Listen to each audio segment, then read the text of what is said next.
BNP বা যে NCP যে জামাত যেই দলই করুক না কেন, তারা বিভিন্ন সময় বিভিন্ন ধরনের যুক্তি তর্কে লিপ্ত হয়ে যান। যেই দলে সাপোর্ট করছি, যে কাজটি করছি, এই প্রত্যেকটা কাজ ইসলাম দিয়ে বা আমাদের দিন দিয়ে এটা ভেরিফাইড কিনা বা লেজিটিমেট কিনা।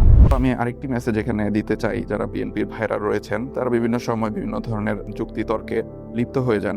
যারা বিএনপি বা যে এনসিপি যে জামাত যেই দলই করুক না কেন, আমি সবার প্রতি একটি ছোট মেসেজ এখানে খুঁজে পাই যে দেখুন, আপনারা এই সময়ে এসে আখিরুজ্জামানের মধ্যে এসে যখন পুরো বিশ্ব এরকম একটি টালমাটাল অবস্থার মধ্যে দিয়ে যাচ্ছে, যেখানে নিজেদের ইমানকে ধরে রাখা অত্যন্ত কষ্টকর হচ্ছে, সেই জায়গাতে দাঁড়িয়ে আমরা যে কাজটি করছি না কেন প্রতিদিন, যেই দলে সাপোর্ট করছি, যে কাজটি করছি, এই প্রত্যেকটা কাজ প্রত্যেকটা মুহূর্ত কিন্তু আসলে ইসলাম দিয়ে এবং আমাদের যে ইসলামী আদর্শ রয়েছে সেই আদর্শ দিয়ে ভেরিফাইড হতে হবে। তাছাড়া কিন্তু আমরা জবাব দিতে পারবো না যে আমরা আসলে এই সময়টিতে কি করেছি। আমাদের যদি ইচ্ছা থাকে, আমাদের যদি নিয়ত থাকে ইসলাম এবং মুসলমানদেরকে এলিভেট করা এবং ইসলামকে জয়যুক্ত করা, সেই লক্ষ্যে যদি আমরা যে কোনো কাজ করি, সেটি হতে পারে ভুল অথবা সঠিক। আমাদের যেই মনোবাসনা আছে, কামনা আছে, সেটি কিন্তু আল্লাহ খুব ভালো মতোই জানেন এবং সেটি আল্লাহ অ্যাকসেপ্ট করবেন বলে আমি আশা রাখি।